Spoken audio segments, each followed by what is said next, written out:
El dominio de la tierra. Los efectos del hombre en la naturaleza.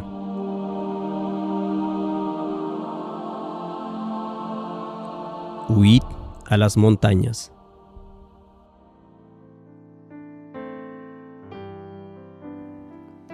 Desde pequeño he conocido la historia de Daniel capítulo 2, que predice el cataclismo del fin de este mundo.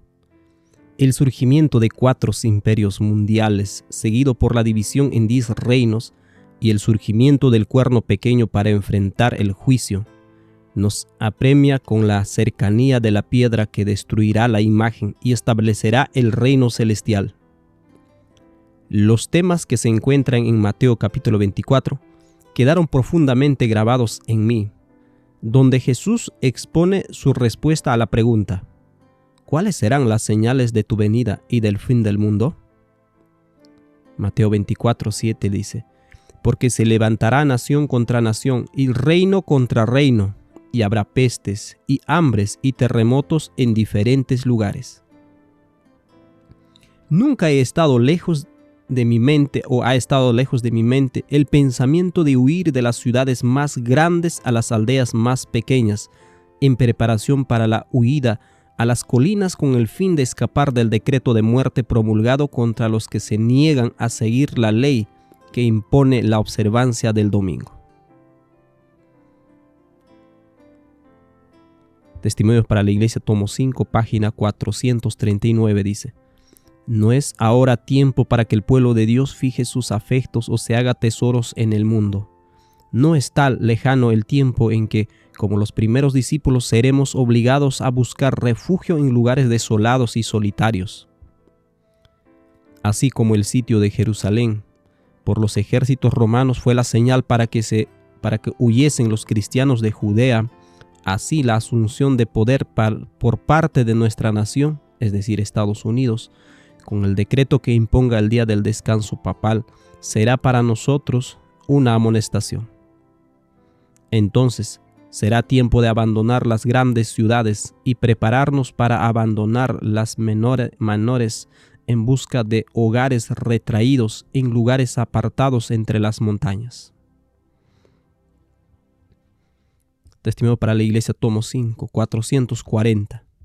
Y ahora, en vez de buscar costosas moradas aquí, debemos prepararnos para trasladarnos a una patria mejor, la celestial. En vez de gastar nuestros recursos en la complacencia propia, debemos buscar la economía. Al pueblo de Dios se le concede un plazo de tiempo en el periodo previo a estos eventos finales para llegar a la semejanza de Jesús y recibir el sello de Dios. Lo que les da tiempo para hacer esto son esos preciados ángeles que retienen los vientos de la contienda.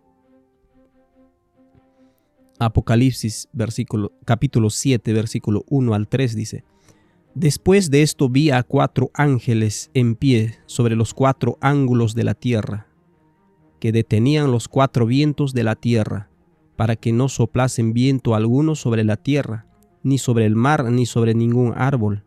Vi también a otro ángel que subía de donde sale el sol, y tenía el sello del Dios vivo, y clamó a gran voz a los 4 ángeles, a quienes se les había dado el poder de hacer daño a la tierra y al mar, diciendo: no hagáis daño a la tierra, ni al mar, ni a los árboles, hasta que hayamos sellado en sus frentes a los siervos de nuestro Dios. ¿Qué son exactamente esos 4 vientos?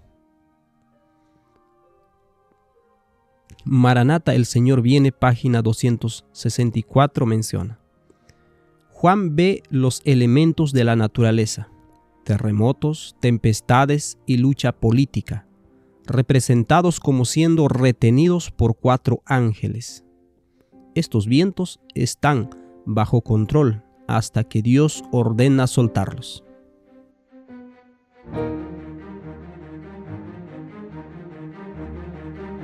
La relación entre el hombre y la naturaleza.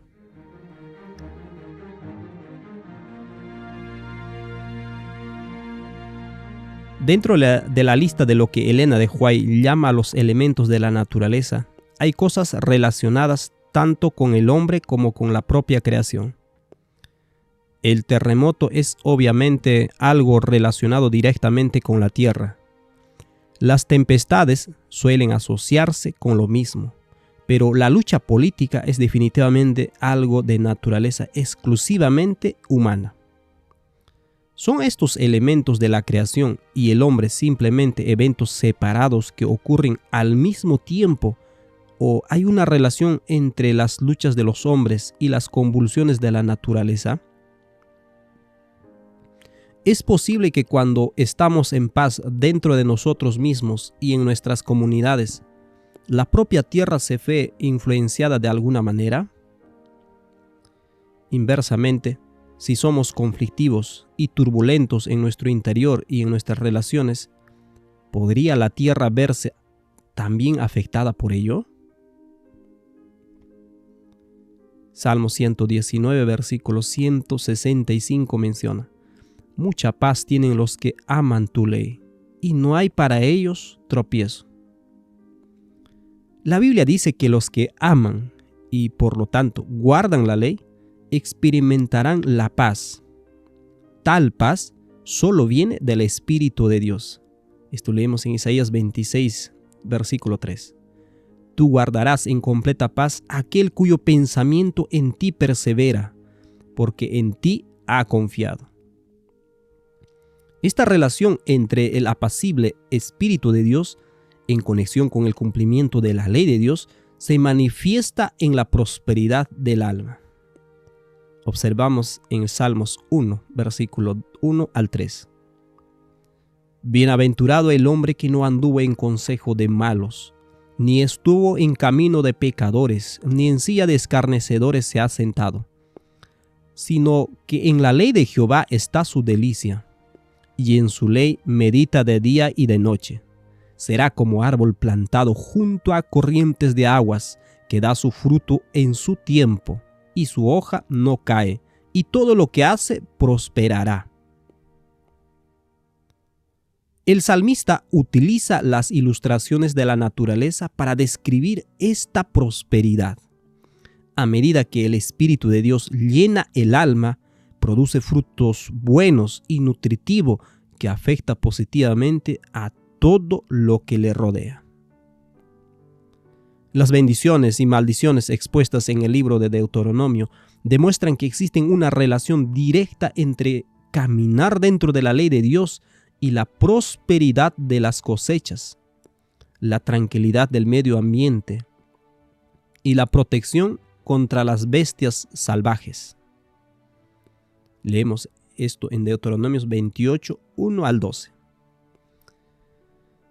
Acontecerá que si oyeres atentamente la voz de Jehová tu Dios, para guardar y poner por obra todos sus mandamientos que yo te prescribo hoy, también Jehová tu Dios te exaltará sobre todas las naciones de la tierra. Y vendrán sobre ti todas estas bendiciones, y te alcanzarán si oyeres la voz de Jehová tu Dios. Bendito serás tú en la ciudad, y bendito tú en el campo.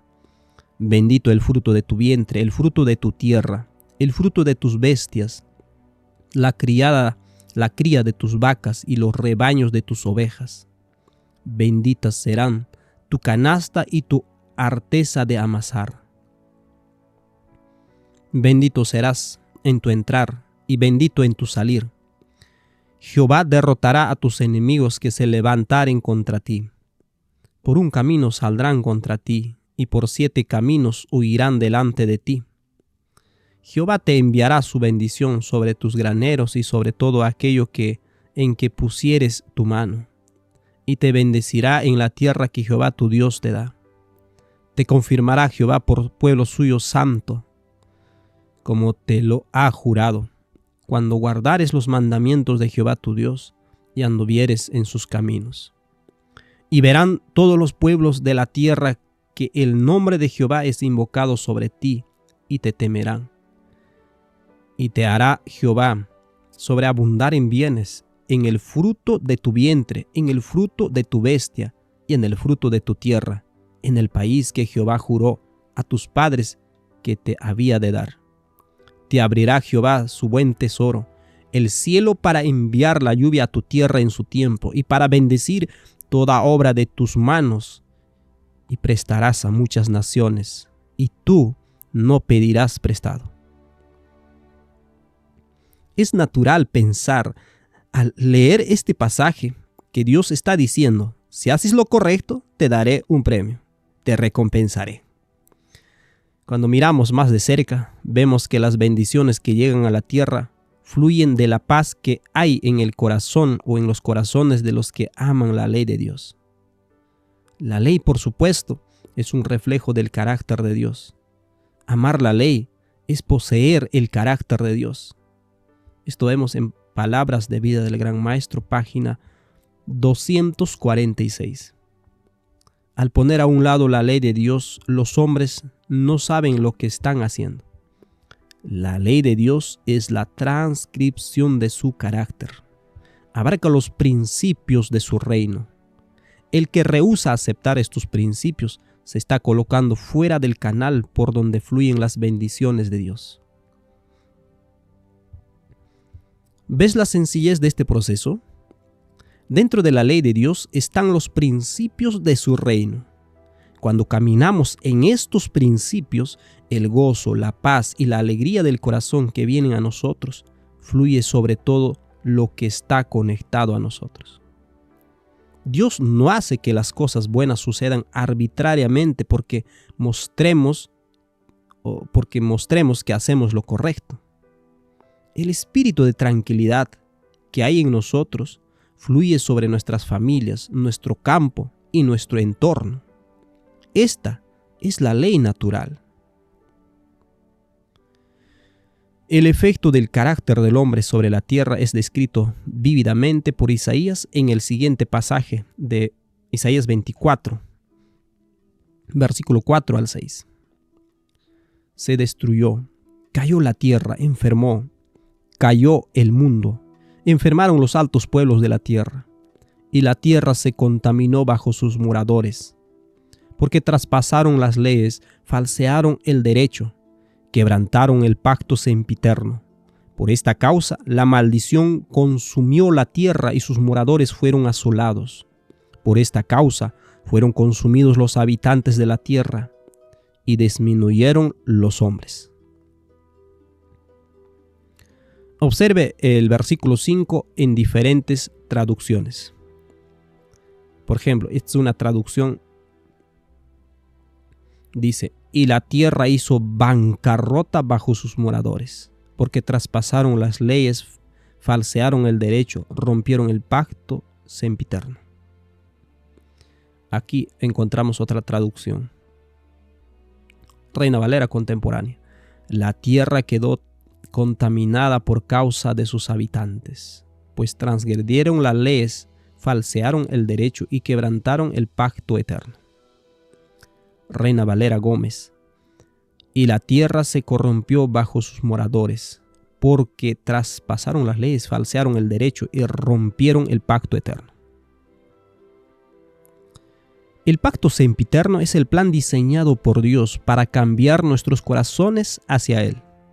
A través del regalo de su Hijo, nuestros duros corazones son derretidos por su amor, y en arrepentimiento por nuestra dureza recibimos su Espíritu que nos permite caminar en su ley.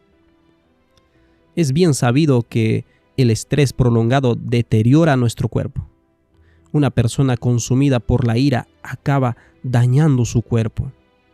El dolor prolongado de la culpa o el deseo de la depresión o el peso de la depresión erosiona nuestra salud.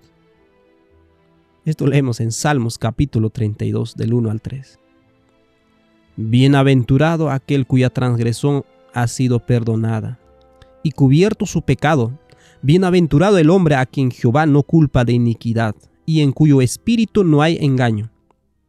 Mientras callé, se envejecieron mis huesos en mi gemir todo el día. David afirma que sus huesos empezaron a consumirse bajo el peso de la culpa por la transgresión. Este gemido del alma encuentra eco en la creación más amplia. Romanos 8, 20 al 22 dice: porque la creación fue sujeta a vanidad, no por su propia voluntad, sino por causa del que la sujetó en esperanza. Porque también la creación misma será libertada de la esclavitud de corrupción, a la libertad gloriosa de los hijos de Dios. Porque sabemos que toda la creación gime a una, y a una está con dolores de parto hasta ahora. Pablo nos dice claramente que toda la creación fue sometida a frustración, pero no por su propia elección. Fue puesta en la esclavitud de la decadencia a través de las acciones del hombre. Así como el hombre gime a causa de sus pecados, también la tierra gime bajo la contaminación de los hombres.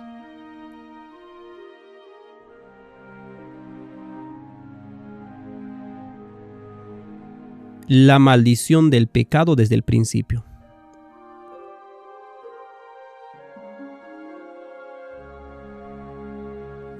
Si examinamos la historia de la caída del hombre, aprendemos más sobre cómo la tierra se ve afectada por los pensamientos y acciones de los hombres.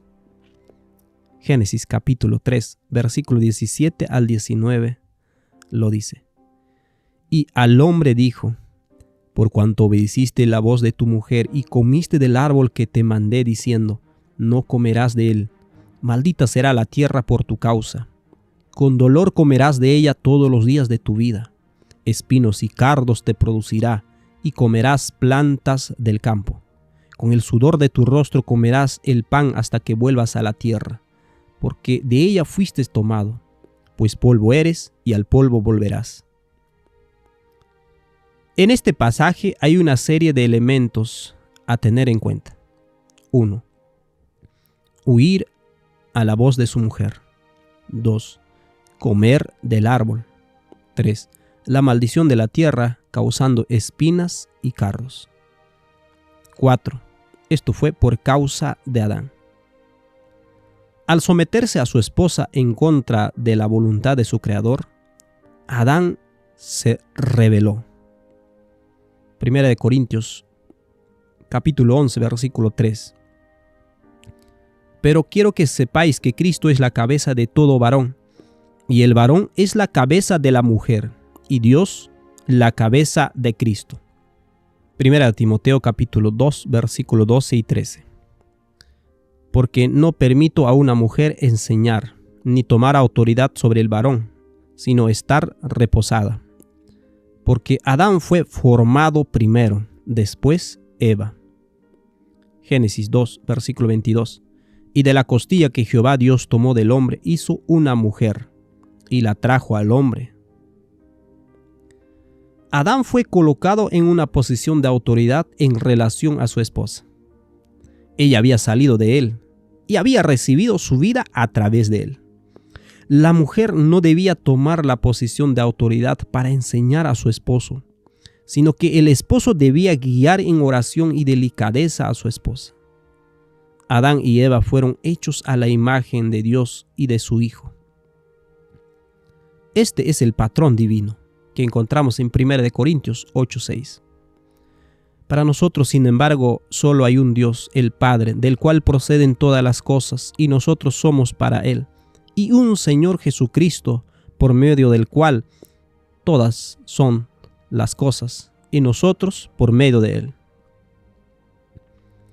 Así como el Padre es la fuente y su Hijo es el canal, Adán fue la fuente terrenal y su esposa, Eva, fue el canal.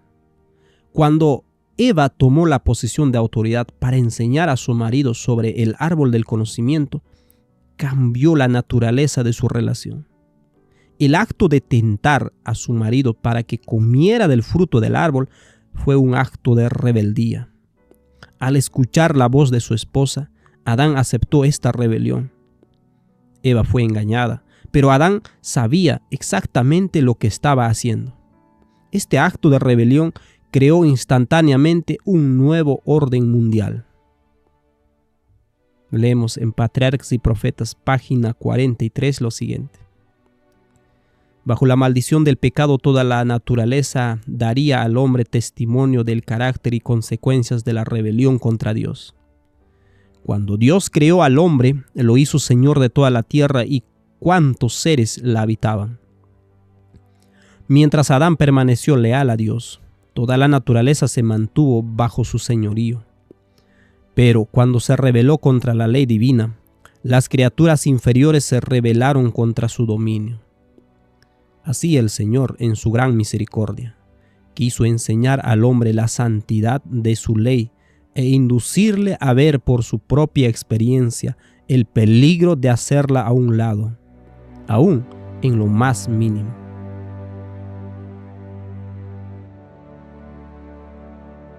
El dominio del hombre sobre la tierra.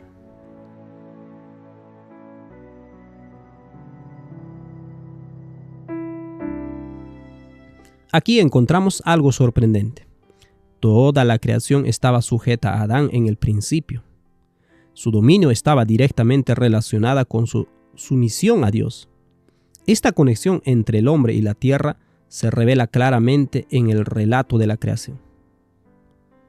Entonces Jehová Dios formó al hombre del polvo de la tierra y sopló en su nariz aliento de vida, y fue el hombre un ser viviente. Génesis 2:7. Y Jehová Dios hizo nacer de la tierra todo árbol delicioso a la vista y bueno para comer, también el árbol de la vida en medio del huerto y el árbol de la ciencia del bien y del mal. Génesis 2:9. Ahora, entonces dijo Dios: hagamos al hombre a nuestra imagen, conforme a nuestra semejanza, y señoree en los peces del mar y en las aves de los cielos, en las bestias y en toda la tierra, y en todo animal que se arrastra sobre la tierra. Y creó Dios al hombre a su imagen. A imagen de Dios lo creó. Varón y hembra los creó. Y los bendijo Dios y les dijo: fructificad y multiplicaos, llenad la tierra y sojuzgadla y señoread en los peces del mar, en las aves de los cielos y en todas las bestias que se mueven sobre la tierra. Génesis 1, 26 al 28. El hombre es hecho de la tierra, fue tomado de la tierra. Todos los frutos, flores, árboles y plantas también fueron tomados de la tierra. A Adán y Eva se les dio dominio sobre la creación. El verso 27 nos recuerda el patrón en el que Adán y Eva fueron creados, a la imagen de Dios y de su Hijo. Después de crear la tierra y los animales que habitaban, el Padre y el Hijo llevaron adelante su propósito, ya concebido antes de la caída de Satanás, de crear al hombre a su propia imagen. Habían actuado juntos en ocasión de la creación de la tierra y de todos los seres vivientes que había en ella. Entonces Dios dijo a su Hijo: hagamos al hombre a nuestra imagen. Esta imagen del patrón fuente-canal encierra la llave a la bendición para que ésta se multiplicara. El sojuzgamiento de la tierra debía hacerse del mismo modo, bajo el mismo principio en que Cristo calmó la tormenta en el mar. Leemos en Marcos 4:39. Y levantándose, reprendió al viento y dijo al mar: calla, enmudece. Y cesó el viento, y se hizo grande bonanza. En la versión lengua actual dice lo siguiente: y levantándose reprendió al viento y dijo al mar: cálmate, sosiégate. Y el viento cesó, y sobrevino una gran calma. La gran calma en el alma de Cristo alcanzó a la creación. Como segundo Adán, Cristo manifestó su dominio sobre la tierra y la subyugó mediante su espíritu apacible que estaba en armonía con la ley de su Padre. Cuando Adán se rebeló contra Dios y comió el fruto prohibido, el precioso manto de la luz que cubría a Adán y Eva se desvaneció. Esto fue una señal inmediata de que Adán se había apartado de la cobertura de Dios y se había independizado de él. Palabras de vida del Gran Maestro, página 252, lo dice de la siguiente manera. La hermosa y suave luz, la luz de Dios, envolvía a la santa pareja. Este manto de luz era un símbolo de sus vestiduras espirituales de celestial inocencia. Si hubieran permanecido fieles a Dios, habría continuado envolviéndolos. Pero cuando entró el pecado, rompieron su relación con Dios, y la luz que los había circuido se apartó. Desnudos y avergonzados, procuraron suplir la falta de los mantos celestiales, cosiendo hojas de higuera para cubrirse. Cada vez que pecamos, manifestamos un espíritu de rebelión. Este espíritu de rebelión se refleja luego en la tierra. Cuando el hombre se rebela contra Dios, la tierra se rebela contra el hombre. Las convulsiones de la tierra, los poderosos torrentes de agua que quebrantan sus límites y arrasan o arrastran a hombres y animales hacia su muerte, no son más que el reflejo de la rebelión del hombre. Cada vez que un niño desafía a sus padres, la tierra se ve afectada.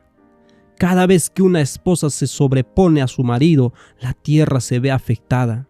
Cada vez que un hombre abusa de su mujer y de sus hijos, la tierra es maltratada y almacena el espíritu de rebelión. Cuanto mayor sea el abuso de los hombres, mayor será la eventual rebelión de la tierra. Volvemos al tercer punto. Los espinos y los cardos comenzaron a crecer en la creación. ¿Creó Dios estos especialmente para causar dolor al hombre? No. La agudeza de las espinas que crecían de las plantas era simplemente un reflejo de la agudeza de la lengua y el espíritu del hombre. Cuanto más incisivo se volvía el hombre, más crecían los espinos para advertirle del endurecimiento de su corazón. Leemos lo siguiente, esta cita. En la morfología de las plantas, las espinas, las púas y en general las estructuras espinosas, a veces llamadas dientes espinosos o procesos apicales espinosos, son extensiones o modificaciones duras y rígidas de las hojas, las raíces, los tallos y las yemas con extremos afilados y rígidos. Generalmente cumplen la misma función: disuadir físicamente a los animales de comer el material vegetal. Esto está tomado de la Wikipedia, del artículo Trunks Spin a Sprickles. Así que Dios no creó las espinas. El rebelde y endurecido espíritu del hombre recayó sobre la tierra y transformó las suaves y apacibles hojas en un instrumento de dolor y pena. El apacible león, el oso y el tigre estaban ahora llenos del espíritu rebelde del hombre, y ahora Adán y sus descendientes temerían por sus vidas ante las criaturas que una vez estuvieron bajo su dominio.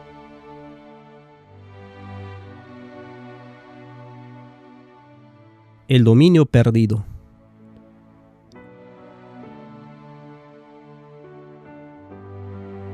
Cuando Adán comió el fruto del árbol del conocimiento en rebeldía contra Dios, cedió su dominio a Satanás. Este archirrebelde no solo usurpó el dominio de Adán y Eva, sino también la tierra entera. La Educación, página 26, menciona lo siguiente. También se les recordaba de continuo la pérdida de su dominio. Adán había sido rey de los seres inferiores, y mientras permaneció fiel a Dios, toda la naturaleza reconoció su gobierno. Pero cuando pecó, perdió su derecho al dominio. El espíritu de rebelión, al cual él mismo había dado entrada, se extendió a toda la creación animal. De ese modo, no solo la vida del hombre, sino la naturaleza de las bestias, los árboles del bosque, el pasto del campo, hasta el aire que respiraba, hablaban de la triste lección del conocimiento del mal.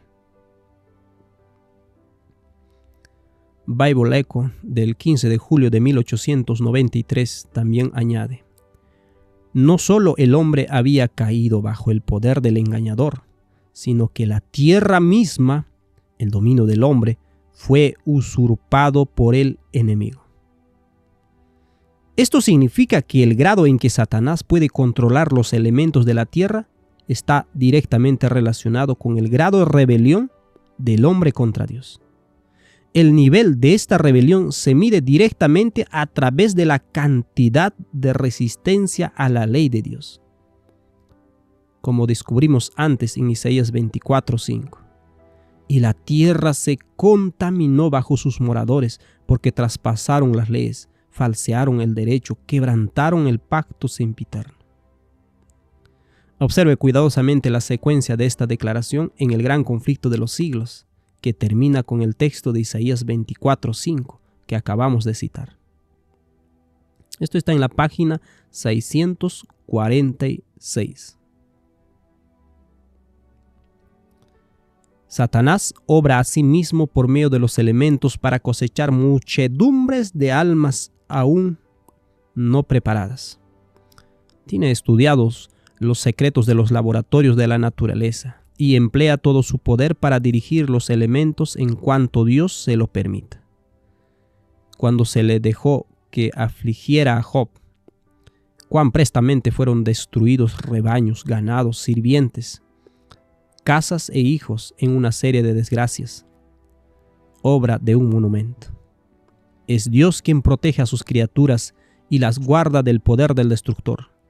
Pero el mundo cristiano ha manifestado su menosprecio de la ley de Jehová, y el Señor hará exactamente lo que declaró que haría.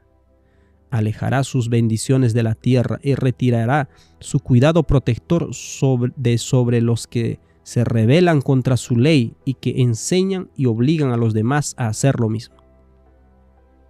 Satanás ejerce dominio sobre todos aquellos a quienes Dios no guarda en forma especial. Favorecerá y hará prosperar a algunos para obtener sus fines, y atraerá desgracia sobre otros, al mismo tiempo que hará creer a los hombres que es Dios quien los aflige. Y en la siguiente página sigue diciendo: al par que se le hace pasar o que se hace pasar ante los hijos de los hombres como un gran médico que puede curar todas sus enfermedades. Satanás producirá enfermedades y desastres al punto que ciudades populosas sean reducidas a ruinas y desolación. Ahora mismo está obrando.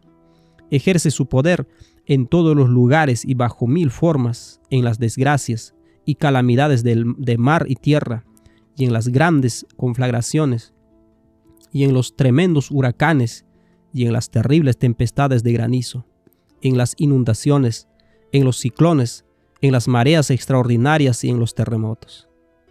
Destruye las mies casi maduras, y a ellos sigue la hambruna y la angustia. Propaga por el aire emanaciones mefíticas, y miles de seres perecen en la pestilencia.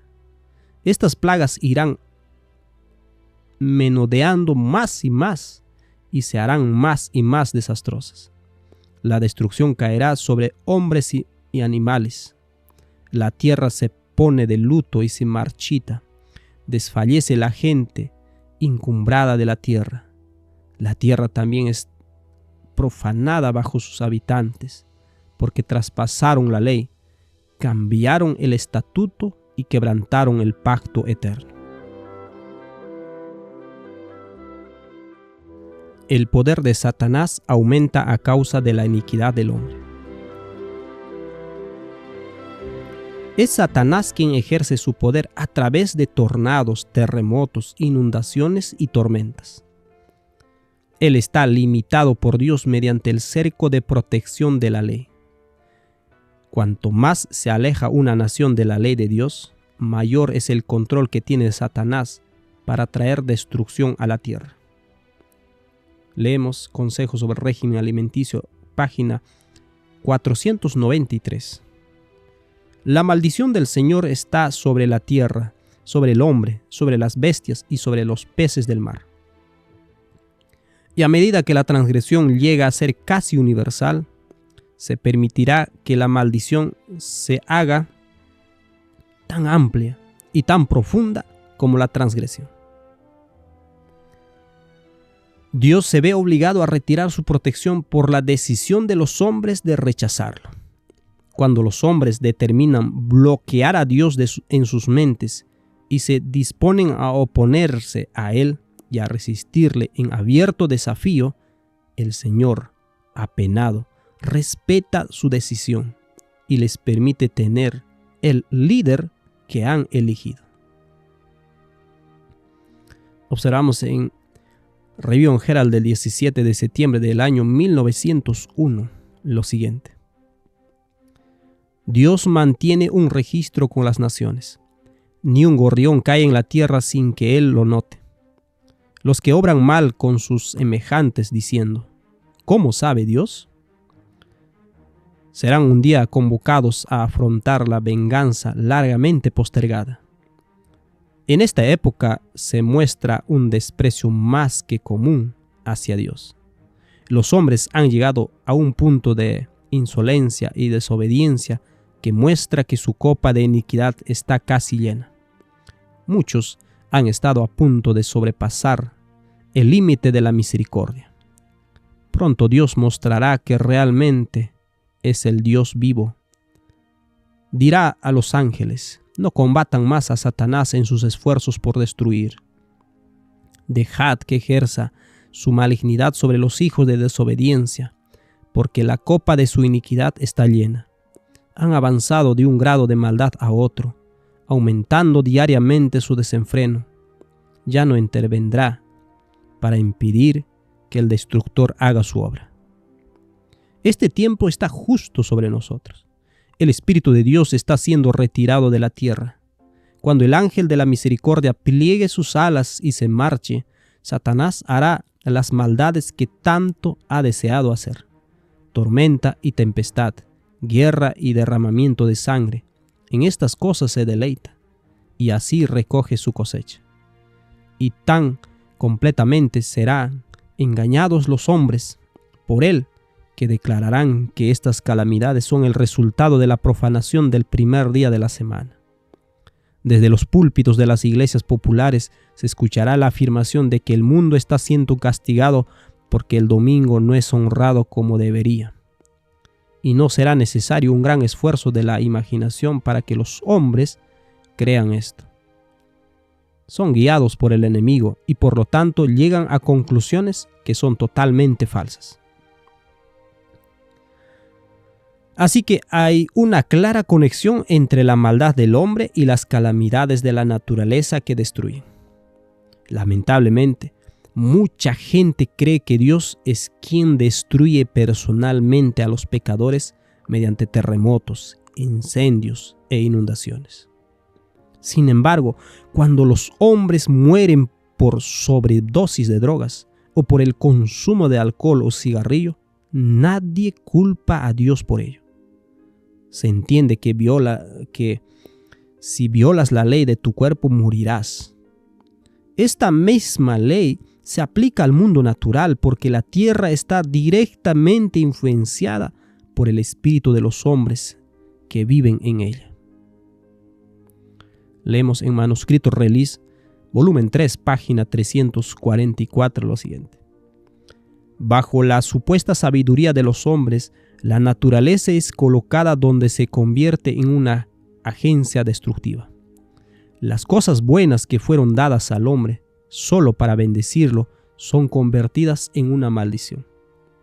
Por el uso del vino y el licor, los hombres se convierten en esclavos del apetito. Dios no se interpone ni obra un milagro para convertir el mal en bien, pues ha puesto a toda la naturaleza bajo sus leyes eternas.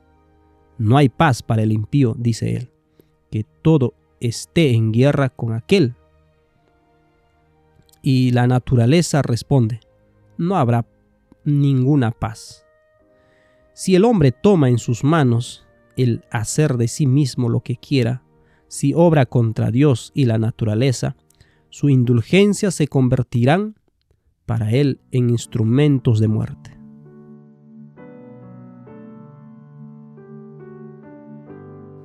El ejemplo de Egipto.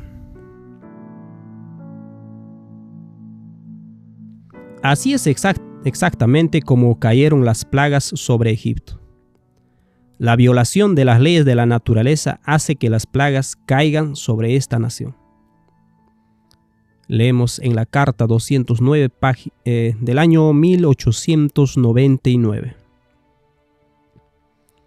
Bajo la mano de Dios, la naturaleza ministra contra los transgresores de la ley de Dios.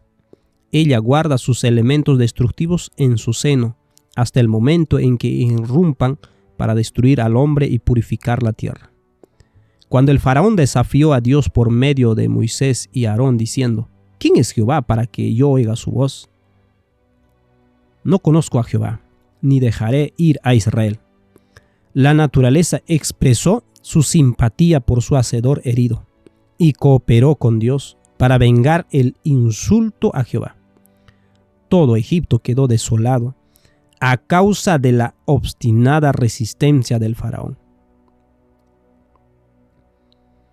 Dios no destruyó Egipto personalmente.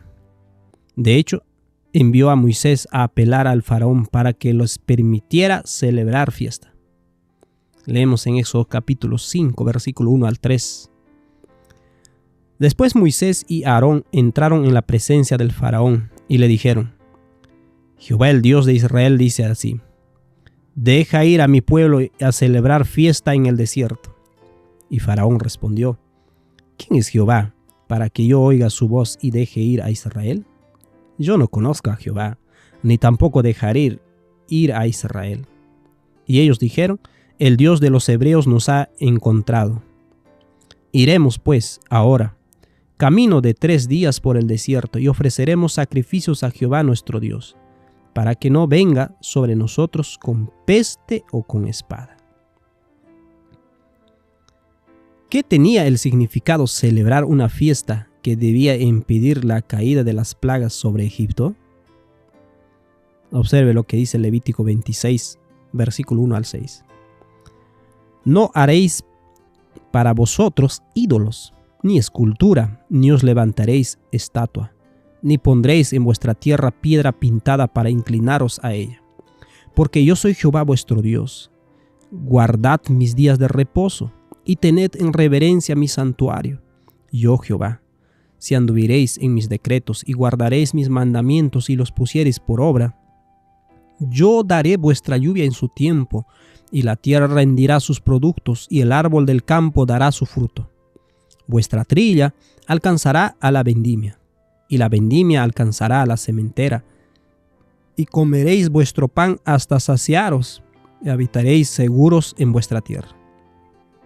Y yo daré paz en la tierra, y dormiréis, y no habrá quien os espante. Y haré quitar de vuestra tierra las malas bestias, y la espada no pasará pues por vuestro país. La fiesta que a Israel se le ordenó guardar fue la Pascua y la fiesta de los panes sin levadura. Si se estudia cuidadosamente las ofrendas que se daba durante las fiestas, se notará algo muy interesante.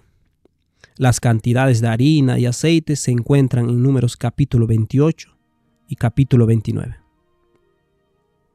Observemos rápidamente. Sacrificio diario.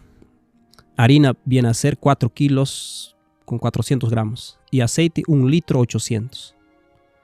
Los sábados semanales. La harina 8.8 y aceite viene a ser 3 litros con 600.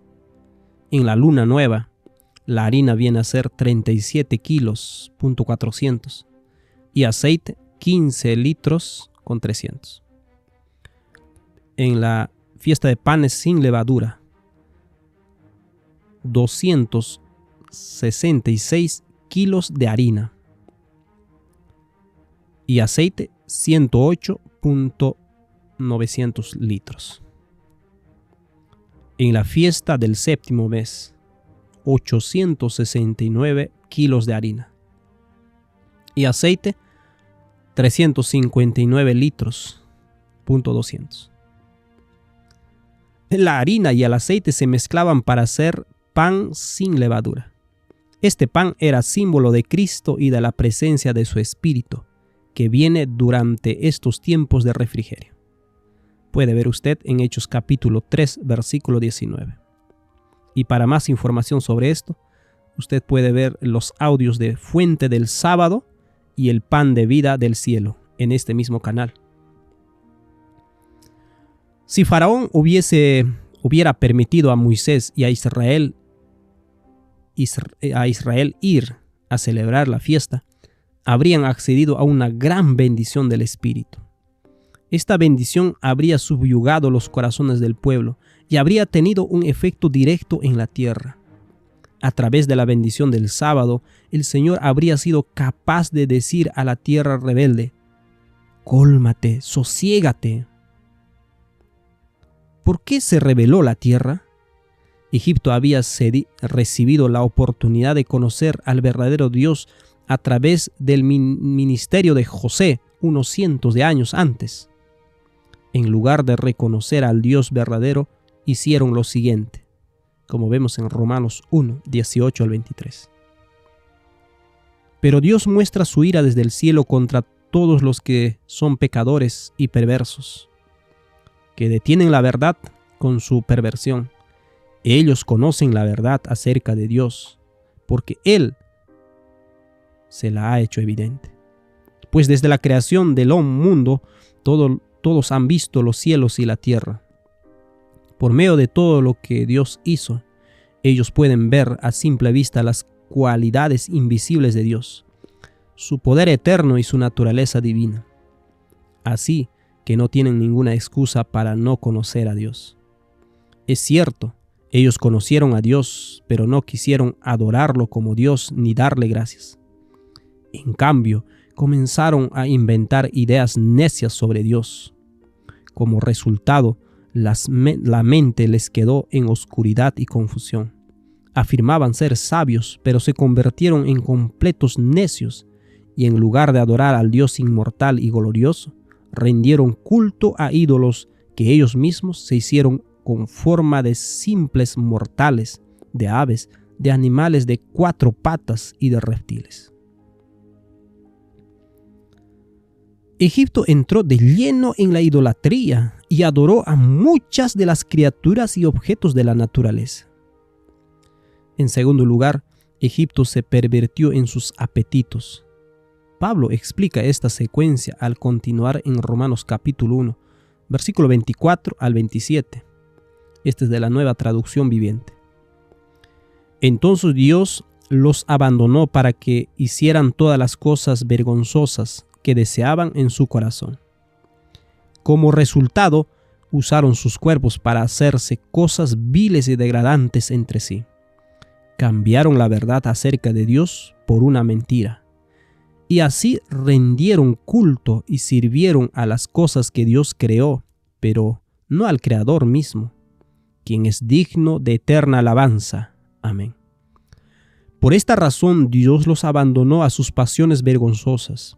Aún las mujeres se rebelaron contra la forma natural de tener relaciones sexuales y en cambio dieron rienda suelta al sexo unas con otras. Los hombres, por su parte, en lugar de tener relaciones sexuales normales con la mujer, ardieron en pasiones unos con los otros.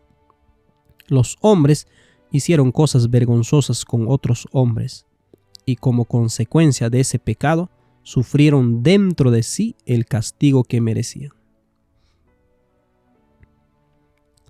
La idolatría conduce a una sexualidad pervertida. El adulterio, la homosexualidad, la pedofilia y la zoofilia son prácticas que afectan directamente a la tierra. Levítico 18:3 lo menciona. No se comporten como la gente de Egipto, donde ustedes vivían, o como la gente de Canaán, a donde los llevo. No deberían imitar su estilo de vida. ¿Cuáles son las cosas que el Señor ordenó a Israel no hacer y que estas naciones estaban haciendo? Enumeremos rápidamente. 1. Incesto. Levítico 18, versículos 6 al 18. 2. Relaciones sexuales durante el periodo de la mujer. Levítico 18, versículo 19. 3. Adulterio. Levítico 18, versículo 20. 4. Ofrecimiento de los hijos a los ídolos. Levítico 18, versículo 21. Homosexualidad. Levítico 18, 22. Finalmente, bestialismo. Levítico 18, versículo 24. Estas eran las prácticas de Egipto como se indica en Levítico 18, versículo 3. Estas prácticas fueron el resultado de su idolatría, como se indica en Romanos capítulo 1. Ahora, ¿cuál es el resultado combinado de estas cosas? Levítico 18, versículo 25. Y la tierra fue contaminada, y yo visité su maldad sobre ella, y la tierra vomitó sus moradores. ¿Cómo vomitó la tierra a sus habitantes? Mediante las plagas que cayeron sobre ellos. Los israelitas no estaban exentos de algunas de las prácticas egipcias. Algunos de ellos adoraban a dioses falsos y participaban en sus rituales. Historia de la Redención, página 115, lo menciona. Los hijos de Israel pasaron muchos años sirviendo a los egipcios. Solo unas pocas familias descendieron a Egipto, pero allí se convirtieron en una enorme multitud. Al estar rodeados por la idolatría, muchos perdieron el conocimiento del Dios verdadero y se olvidaron de su ley. Y se unieron a los egipcios en su culto del sol, la luna y las estrellas, y de animales e imágenes, obra de manos de hombres. A través de todas estas abominaciones, Satanás pudo hacerse con el control de los elementos y se dispuso a destruir a Egipto y a los israelitas a la vez. Moisés trató de instruir al Israel para que volviera a guardar los sábados. Observe lo que dice Patriarca y Profetas, página 263. En su servidumbre los israelitas habían perdido hasta cierto punto el conocimiento de la ley de Dios y se habían apartado de sus preceptos. El sábado había sido despreciado por la generalidad y las exigencias de los comisarios de tributos habían hecho imposible su observancia. O por lo menos aparentemente imposible. Pero Moisés había mostrado a su pueblo que la obediencia a Dios era la primera condición para su liberación. Y los esfuerzos hechos para restaurar la observancia del sábado habían llegado a los oídos de sus opresores.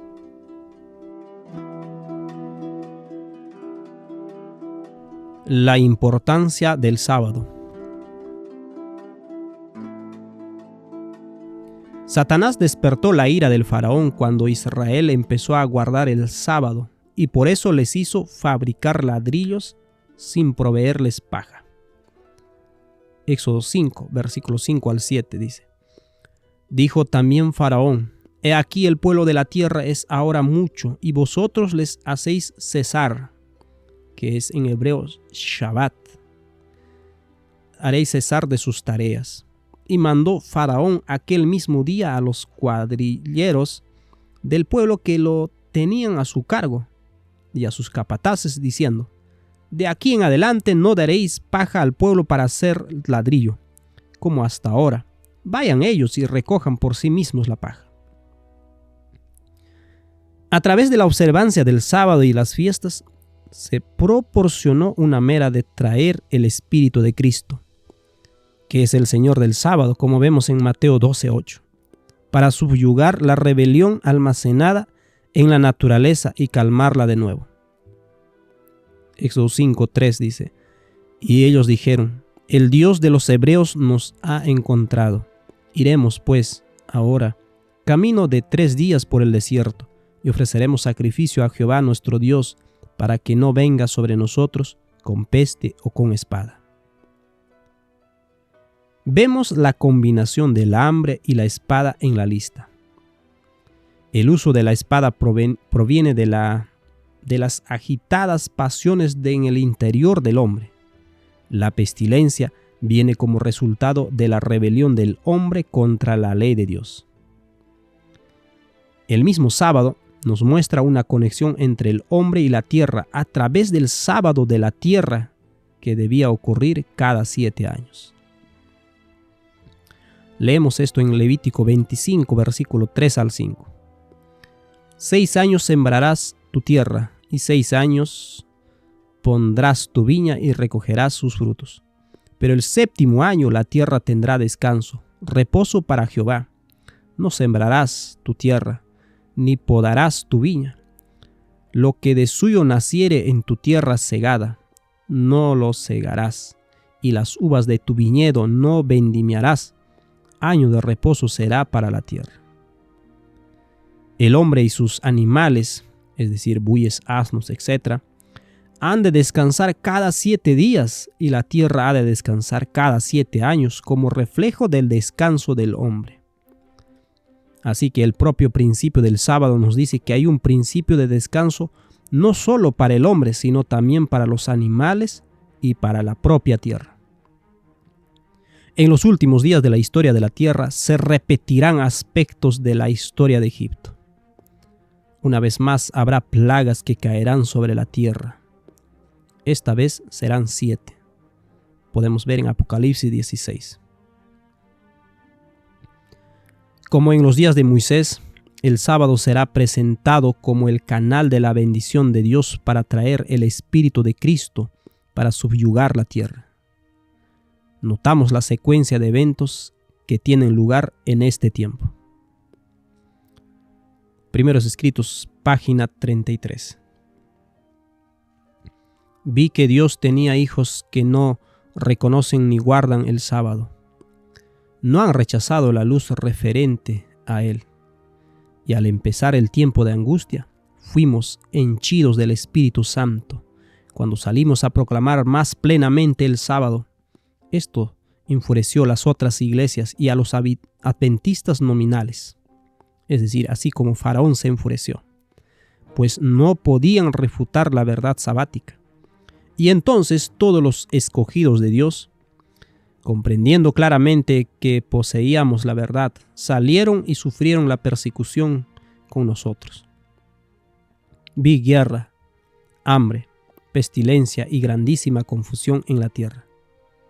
Así como Moisés dijo a Faraón en Éxodo capítulo 5, versículo 3. Los impíos pensaron que nosotros habíamos acarreado el castigo sobre ellos, y se reunieron en consejo para raernos de la tierra, y creyendo que así cesarían los males. En el tiempo de angustia huimos todos de las ciudades y pueblos, pero los malvados nos perseguían y entraban a cuchillo en las casas de los santos.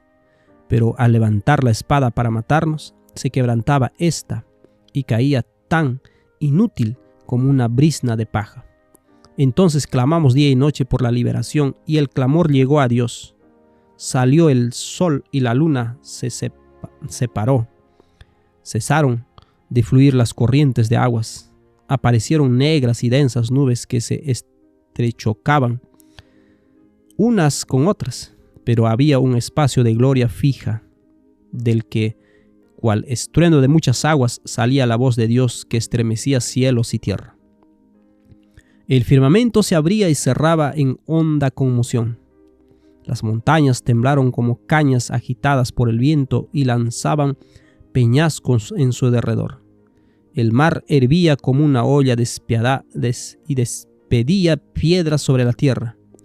Y al anunciar Dios el día y la hora de la venida de Jesús, cuando dio el sempiterno pacto a su pueblo, pronunciaba una frase y se detenía de hablar mientras las palabras de la frase rodaban por toda la tierra. El Israel de Dios permanecía con los ojos en alto, escuchando las palabras según salían de labios de Jehová, y retumbaban por la tierra como fragor del trueno más potente. El espectáculo era pavorosamente solemne, y al terminar cada frase, los santos exclamaban: ¡Gloria, aleluya! Sus rostros estaban iluminados con la gloria de Dios, y resplandecían como el de Moisés al bajar del Sinaí. A causa de esta gloria, los impíos no podían mirarlo. Y cuando la bendición eterna fue pronunciada sobre quienes habían honrado a Dios santificando su sábado, resonó un potente grito por la victoria lograda sobre la bestia y su imagen.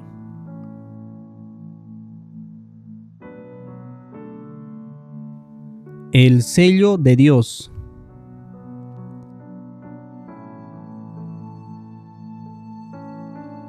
Esto nos remite nuevamente a la labor de los ángeles en Apocalipsis capítulo 7. Una vez más leemos Apocalipsis 7, 1 al 3.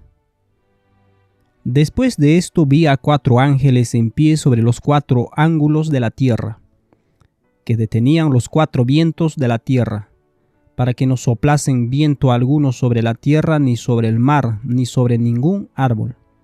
Vi también a otro ángel que subía de donde sale el sol, y tenía el sello del Dios vivo, y clamó a gran voz a los 4 ángeles, a quienes se les había dado el poder de hacer daño a la tierra y al mar, diciendo: No hagáis daño a la tierra, ni al mar, ni a los árboles, hasta que hayamos sellado en sus frentes a los siervos de nuestro Dios.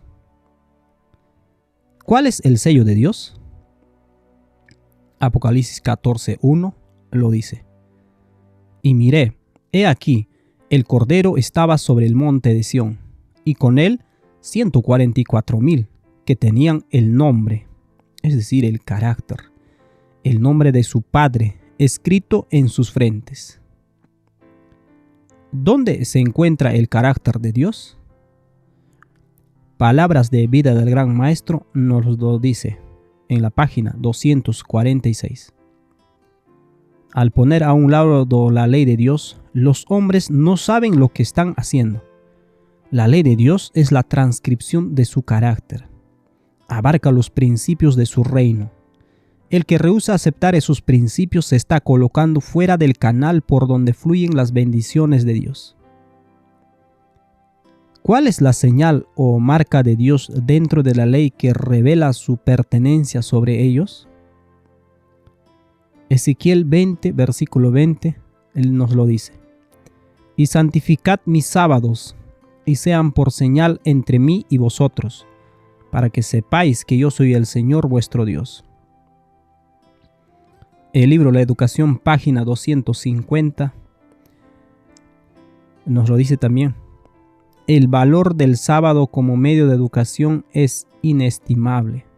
Cualquier cosa que Dios nos pida, nos la devuelve enriquecida y transfigurada con su propia gloria. El diezmo que pedía Israel era dedicado a conservar entre los hombres, en su gloriosa belleza, el modelo de su templo en el cielo, la señal de su presencia en la tierra. Del mismo modo, la porción de tiempo que pide nos es devuelta con su nombre y su sello. Es una señal, dice, entre mí y vosotros, para que sepáis que yo soy Jehová. Porque en 6 días hizo Jehová los cielos y la tierra, el mar y todas las cosas que en ellos hay, y reposó en el 7º día. Por tanto, Jehová bendijo el día de reposo y lo santificó. El sábado es una señal del poder y creador y redentor, señala a Dios como fuente de vida y conocimiento. Recuerda al hombre la gloria primitiva y así da testimonio del propósito de Dios de volvernos a crear a su imagen.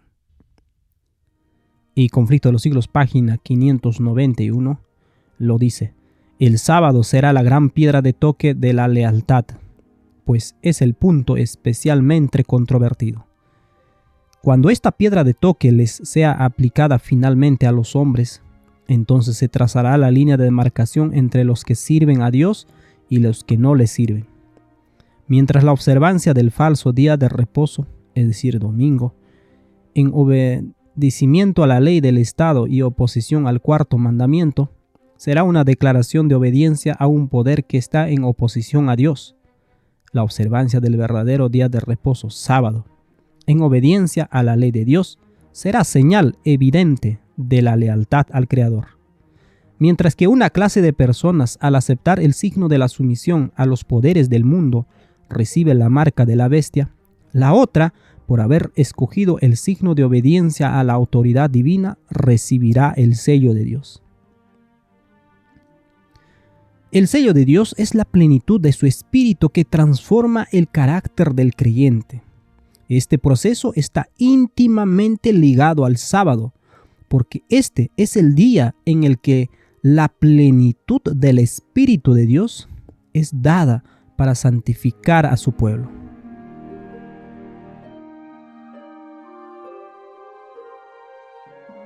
Cristo sobrelleva la maldición de la tierra.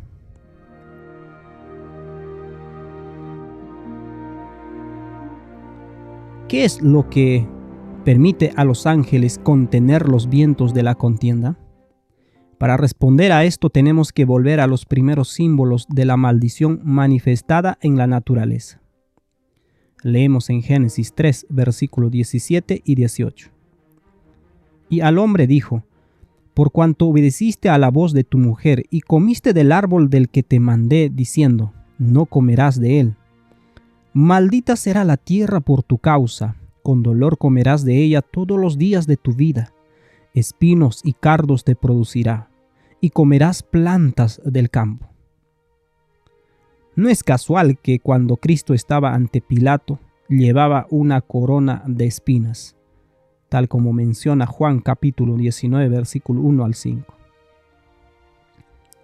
Así que entonces tomó Pilato a Jesús y le azotó, y los soldados entretejieron una corona de espina y la pusieron sobre su cabeza, y le vistieron con un manto de púrpura, y le decían, Salve Rey de los Judíos, y le daban de bofetadas.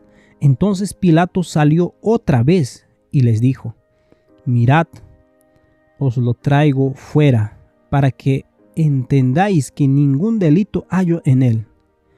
Y salió Jesús llevando la corona de espinas y el manto de púrpura.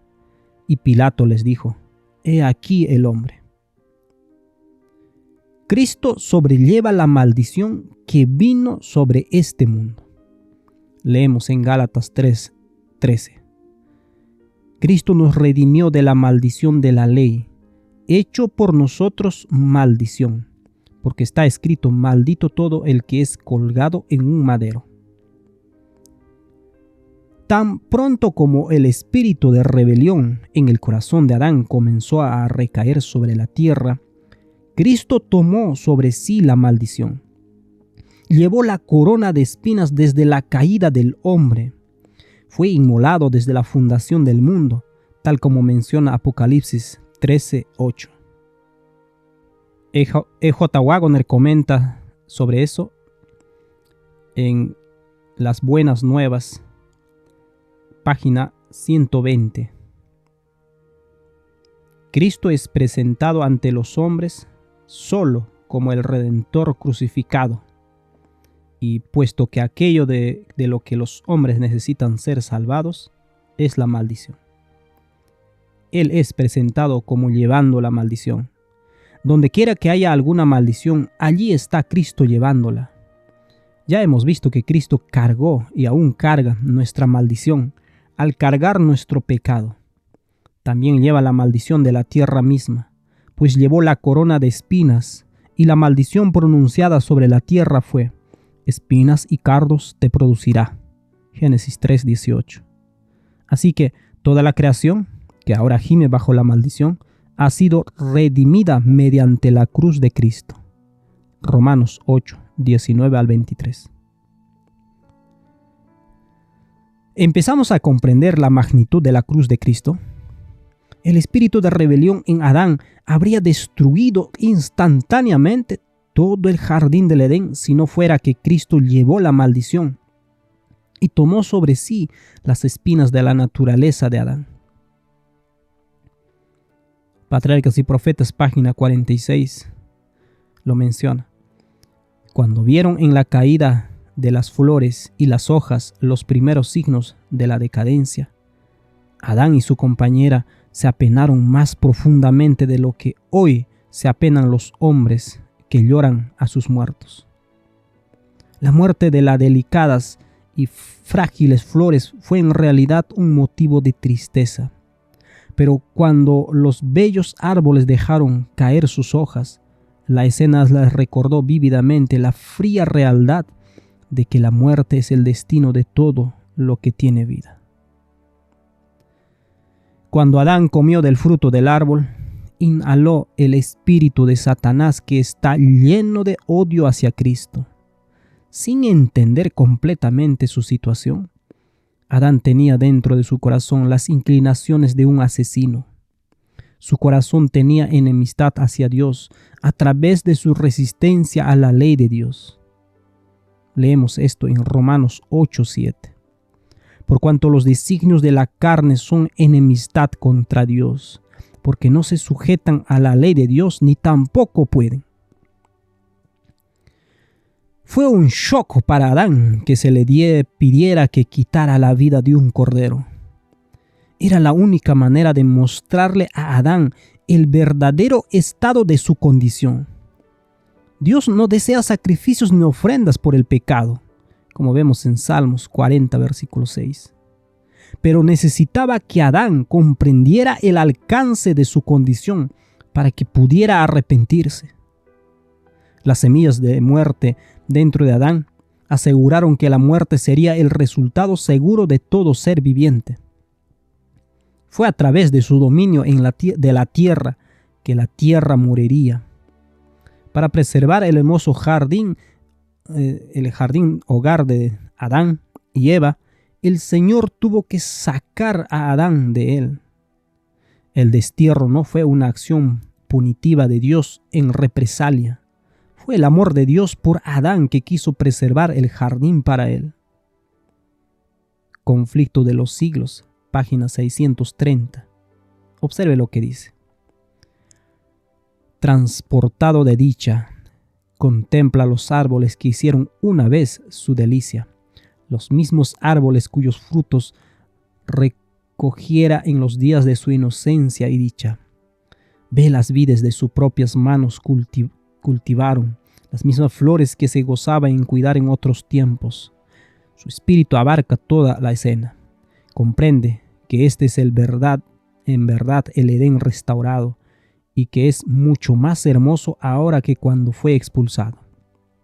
El Señor le lleva al árbol de la vida, toma su fruto glorioso y se lo ofrece para comer. Adán mira en torno suyo y nota a una multitud de los redimidos de su familia que se encuentran en el paraíso de Dios. Entonces arroja su brillante corona a los pies de Jesús y cayendo sobre su pecho abraza al Redentor. Toca luego el arpa de oro y por las bóvedas del cielo repercute el canto triunfal. Digno, digno, digno es el Cordero que fue inmolado y volvió a vivir. La familia de Adán repite los acordes y arroja sus coronas a los pies del Salvador, inclinándose ante él en adoración. Si se hubiera permitido a Adán permanecer en el jardín, el entorno pristino del mismo se habría estropeado. Así que por amor, el Salvador lo sacó del jardín para preservarlo para él en el futuro. Podemos comprender que a no ser que Cristo llevara la maldición de la corona de espinas, la naturaleza se levantaría inmediatamente y nos destruiría. Los mismos principios que yacen en los corazones de los hombres y que se manifestaron contra Cristo en la cruz, se manifestarían en terremotos, tornados, fuego y pestilencia. Cada vez que entras en la naturaleza y descansas en su seno, ese descanso te lo proporciona el Espíritu de Cristo. Cuando te tumbas en la hierba junto a las aguas que fluyen suavemente, eres cobijado por la cruz. Las púas de la naturaleza que deberían atravesarnos son llevadas por nuestro amado Salvador. Mientras sentimos su paz en la creación, Él siente nuestras espinas. Lo hace generosamente por amor a nosotros. En cada flor que brota y en cada árbol que brota para dar sombra a la tierra, la cruz de Cristo se manifiesta por nosotros. Observe lo que menciona Deseado de todas las gentes, página 615. A la muerte de Cristo debemos aún esta vida terrenal. El pan que comemos ha sido comprado por su propio cuerpo quebrantado. El agua que bebemos ha sido comprada por su sangre derramada. Nadie, santo o pecador, come su alimento diario sin ser nutrido por el cuerpo y la sangre de Cristo. La cruz del Calvario está estampada en cada pan. Está reflejada en cada manantial. Todo esto enseñó Cristo al designar los emblemas de su gran sacrificio. Cuando sientes sensación de paz al caminar junto al mar o cerca de una cascada, cuando entras en un bosque te sientes refrescado por la suave brisa, todo se debe a que Cristo lleva la corona de espinas. Todo es pagado por la cruz. Es el poder de la cruz lo que da a los 4 ángeles su fortaleza para contener los 4 vientos de contienda. Estos vientos son agitados por la rebelión humana contra la ley de Dios. Observe por un momento y escuche lo que dice A.T. Jones en Estudios en Gálatas, y está en la Review Herald del 26 de diciembre de 1899. Cristo nos redimió de la maldición de la ley, hecho por nosotros maldición, porque está escrito: maldito todo el que es colgado de un madero, para que en Cristo Jesús la bendición de Abraham alcanzase a los gentiles, a fin de que por la fe recibiésemos la promesa del Espíritu. Y explica A.T. Jones: la maldición de la ley, toda la maldición que ha existido o puede existir, es simplemente por causa del pecado. Esto se ilustra poderosamente en Zacarías capítulo 5, versículo 1 al 4. El profeta contempló un rollo que vuela, su longitud 20 codos y su anchura 10 codos. Entonces el Señor le dijo: esta es la maldición que sale sobre la faz de toda la tierra. Es decir, este rollo representa toda la maldición que hay sobre la faz de toda la tierra. ¿Y cuál es la causa de esta maldición sobre la faz de toda la tierra? Aquí está: porque todo el que robe será cortado como de este lado según ella, y todo el que jure será cortado como de aquel lado según ella. Es decir, este rollo es la ley de Dios, y se cita un mandamiento de cada tabla, mostrando que ambas tablas de la ley están incluidas en el rollo. Todo el que robe, todo el que transgreda la ley en las cosas de la segunda tabla, será cortado como en este lado de la ley según ella. Y todo el que jure, todo el que transgreda en las cosas de la primera tabla de la ley, será cortado como aquel lado de la ley de acuerdo a ella. Así, los anotadores celestiales no necesitan escribir una declaración de cada pecado particular de cada hombre, sino simplemente indicar en el rollo que corresponde a cada hombre el mandamiento particular que se viola en cada transgresión. Que el tal rollo de la ley va con cada hombre donde quiera que vaya e incluso permanece en su casa, queda claro por las siguientes palabras: yo la he hecho salir, dice Jehová de los ejércitos, y vendrá a la casa del ladrón y a la casa del que jura falsamente en mi nombre, y permanecerá en medio de su casa y la consumirá con sus maderas y sus piedras. Y a menos que se encuentre un remedio, allí permanecerá ese rollo de la ley hasta que la maldición consuma a ese hombre y a su casa, con su madera y sus piedras. Es decir, hasta que la maldición devore la tierra en aquel gran día, en que los mismos elementos se derritan con ardor. Porque la fuerza del pecado y la maldición es la ley. Primera de Corintios 15:56. Pero gracias sean dadas a Dios, Cristo nos redimió de la maldición de la ley, siendo hecho maldición por nosotros. Todo el peso de la maldición recayó sobre él, pues el Señor cargó sobre él la iniquidad de todos nosotros. Fue hecho pecado por nosotros, que no conoció pecado. Y quien sea que lo reciba, recibe la libertad de todo pecado y la libertad de la maldición, porque está libre de todo pecado. Tan enteramente llevó Cristo toda la maldición que, en tanto que cuando el hombre pecó, la maldición cayó sobre la tierra y produjo espinas y cardos. Génesis 3, 17 y 18. El Señor Jesús, al redimir todas las cosas de la maldición, llevó la corona de espinas y así redimió tanto al hombre como a la tierra de la maldición. Bendice su nombre. La obra está hecha.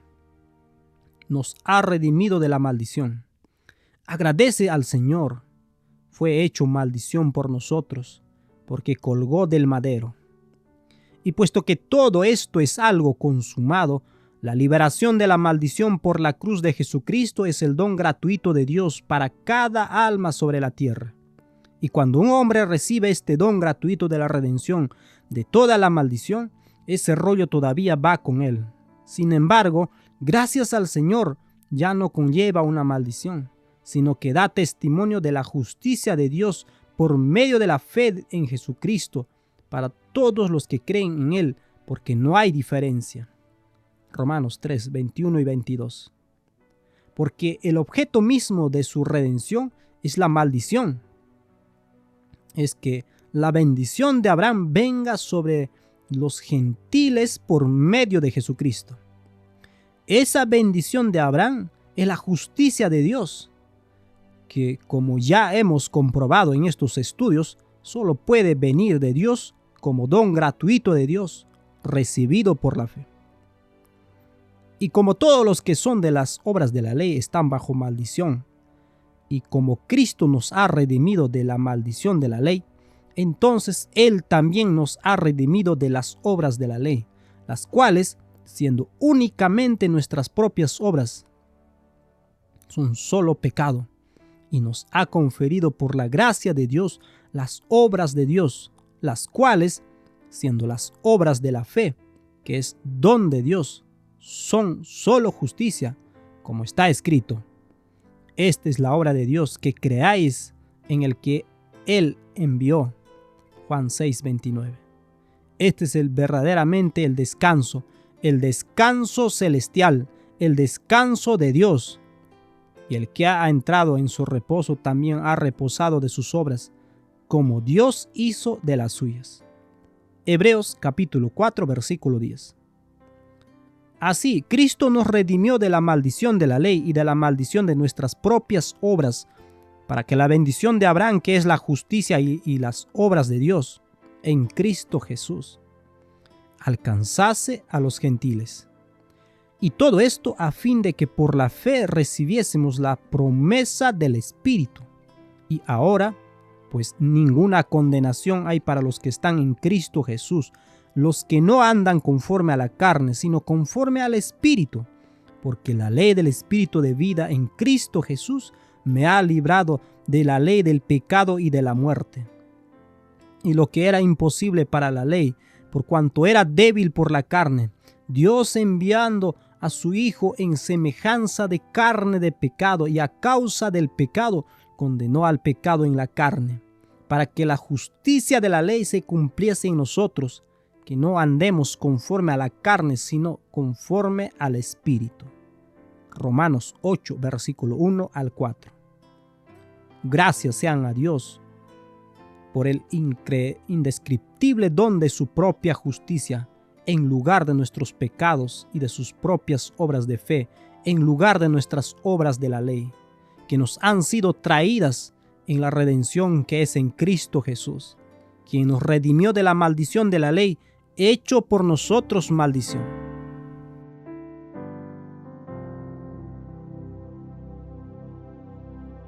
Tormenta en el mar.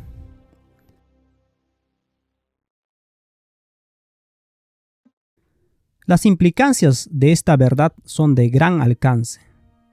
Tomemos, por ejemplo, la historia de la tormenta en el mar de Galilea. Mateo capítulo 14, versículo 22 al 24. Enseguida Jesús hizo a sus discípulos entrar en la barca e ir delante de él a otra ribera. Entre tanto que él despedida la multitud, subió al monte a orar aparte. Y cuando llegó la noche, estaba allí solo.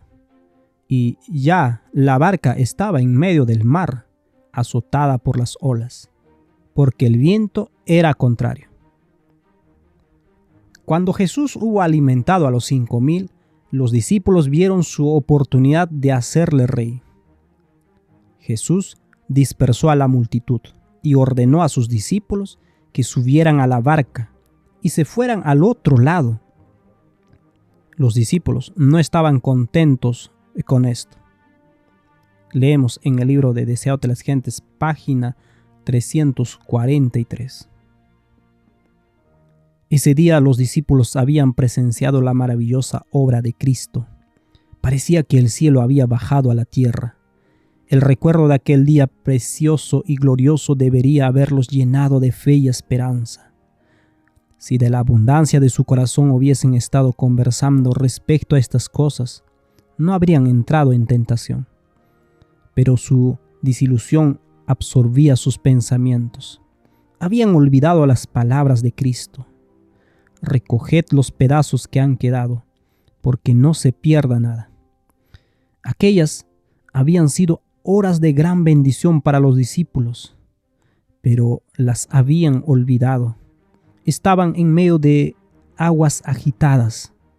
Sus pensamientos eran tumultuosos y irrazonables, y el Señor les dio entonces otra cosa para afligir sus almas y ocupar sus mentes. Dios hace con frecuencia esto cuando los hombres se crean cargas, dificultades. Los discípulos no necesitaban hacerse dificultades. El peligro se estaba acercando rápidamente. Una violenta tempestad estaba por sobrecogerles y ellos no estaban preparados para ella. Fue un contraste repentino, porque el día había sido perfecto y cuando el huracán los alcanzó, sintieron miedo. Olvidaron su desafecto, su incredulidad, su impaciencia. Y un poquito más adelante, en la página 346, sigue diciendo: apenas hubo tomado Jesús su lugar en el barco, cuando el viento cesó, y luego el barco llegó a la tierra donde iban. La noche del horror fue sucedida por la luz del alba.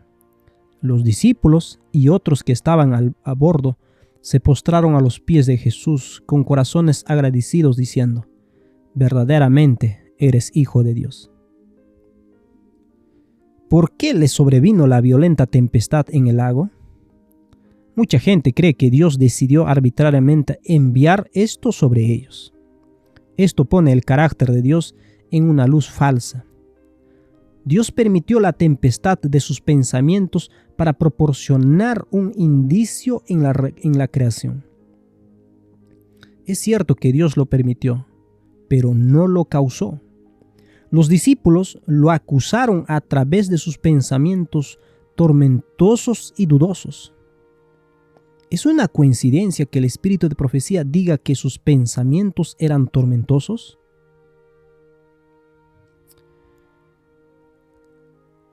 Podríamos traducirlo de la mejor manera, que sus pensamientos eran tormentosos e irrazonables.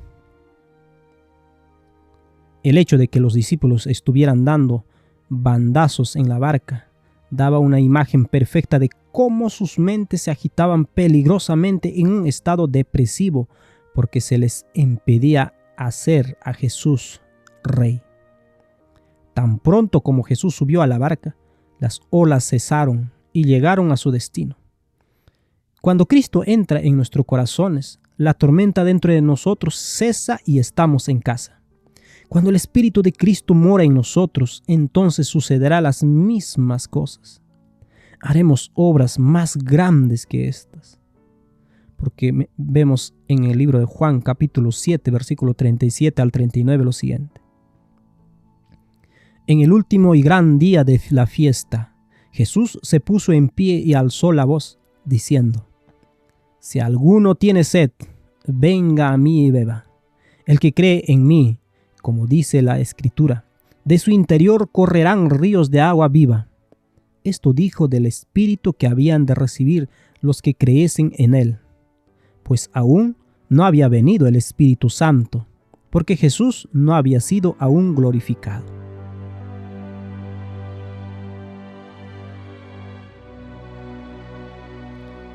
Leyendo la Biblia en un nuevo esquema.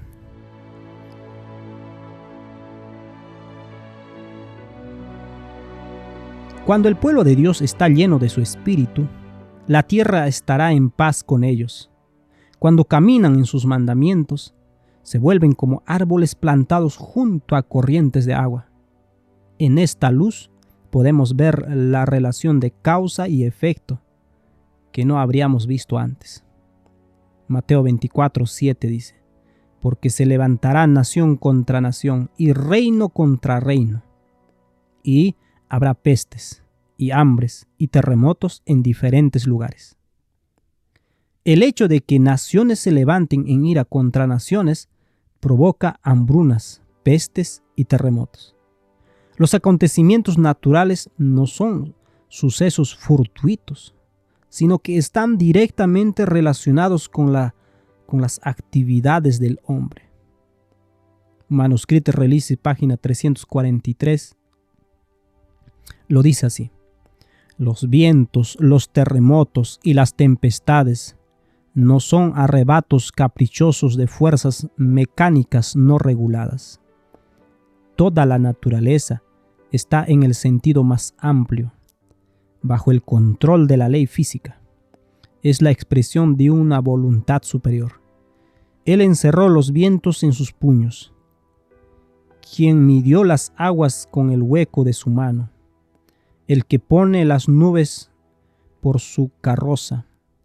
Jehová reside en el diluvio, y se sienta Jehová como rey para siempre.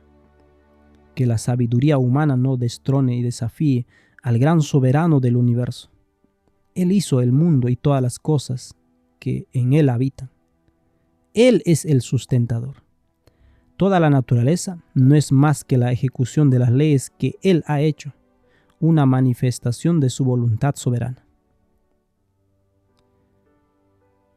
Manuscrito 104 del año 1898, y que aparece también en Manuscrito Release, volumen 3, página 343, lo siguiente: Es un hecho maravilloso y grandioso que en las leyes de Dios, en la naturaleza, el efecto sigue a la causa con certeza infalible. La semilla sembrada producirá una cosecha de su tipo. Así sucede con la naturaleza humana. El que siembra para la carne, de la carne cosechará corrupción. El que siembra para el espíritu, del espíritu cosechará vida eterna. Si los seres humanos consideraran que están elaborando su propia cosecha, tendrían cuidado con la semilla que siembran. La hambruna que vino sobre Egipto en los días de José no fue un evento al azar. Estaba directamente relacionada con la idolatría, las guerras, la inmoralidad y la ruptura de los mandamientos de Dios. La historia del diluvio, Sodoma y Gomorra, las plagas de Egipto y muchas otras están directamente relacionadas con el dominio del hombre sobre la tierra, y la tierra simplemente siguiendo las leyes programadas de causa y efecto. En cada momento de cada día debemos nuestras vidas a la mediación de Jesús, quien inspira la paz en nuestra atribulada tierra. Que siempre estemos agradecidos por ello y caminemos en sus mandamientos y estatutos. Que estemos llenos de su Espíritu para poder subyugar la tierra y reclamar nuestro dominio en Cristo.